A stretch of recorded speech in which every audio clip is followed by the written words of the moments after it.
Okay, magandang gabi po. Dito po tayo ngayon sa Los Baños. Yan si Bishop Wesley, General Bishop West. Okay, nakargaan po namin ng full treatment ang Tierra 2021 model. Yan, si Bishop Paul and Bishop Wesley, General Bishop Wesley. Yan, unang top.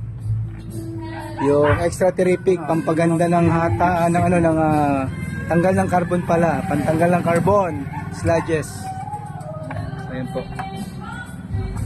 Sarado, then start natin ng 3 minutes.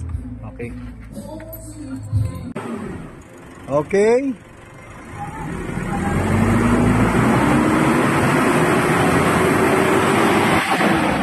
Next, Max. Ito, GTO Max.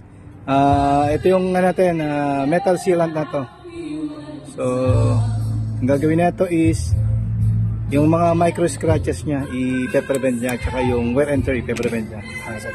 Yan. Shake na siya? Shake na po. Sige, Lady Bishop. Yan po. Yan po. Yan. Good. Mga kuya rin to. Kuya na, sapa. Yan, in-start ulit natin 2 to 3 minutes para mag-mix maigi yung GTO sa loob ng makina. Gabi na po, pero kita nyo po, walang pinipili ang GTO. Kahit saan area kaabutan ng 5,000 km. Okay, GTO. Ito yung classic natin, last but not the least. Ito na yung kakagay ni Bishop. At po, lalagyan din natin yung power steering, 2 takip, pati yung brake fluid para tumanda lalo yung hatak. Sunod, ito ang brake fluid.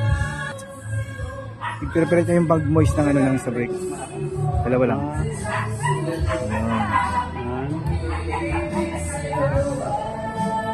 So,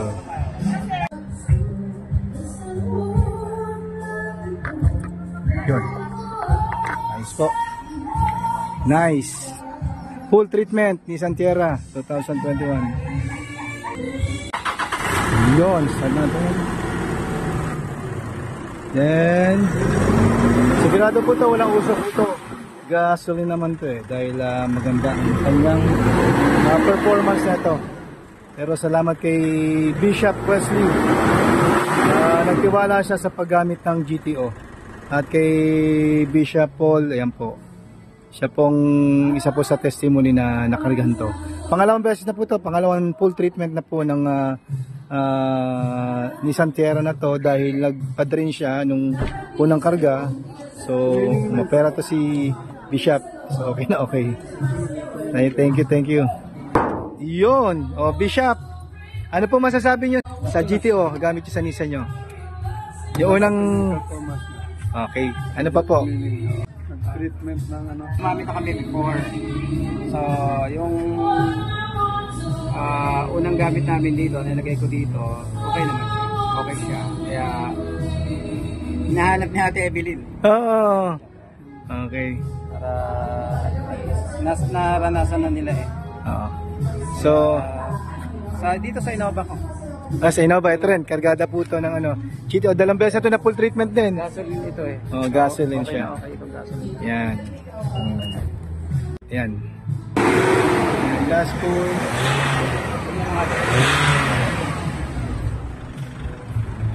Yan, okay.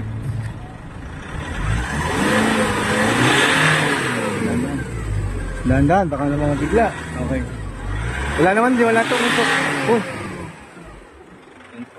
Binibito na. Okay na po. Okay, talagang panalo. GTO, panalo. Salamat, Bishop. Ayun na, palis na Salamat po. Salamat sa tiwala sa GTO. Okay, salamat po. Salamat po.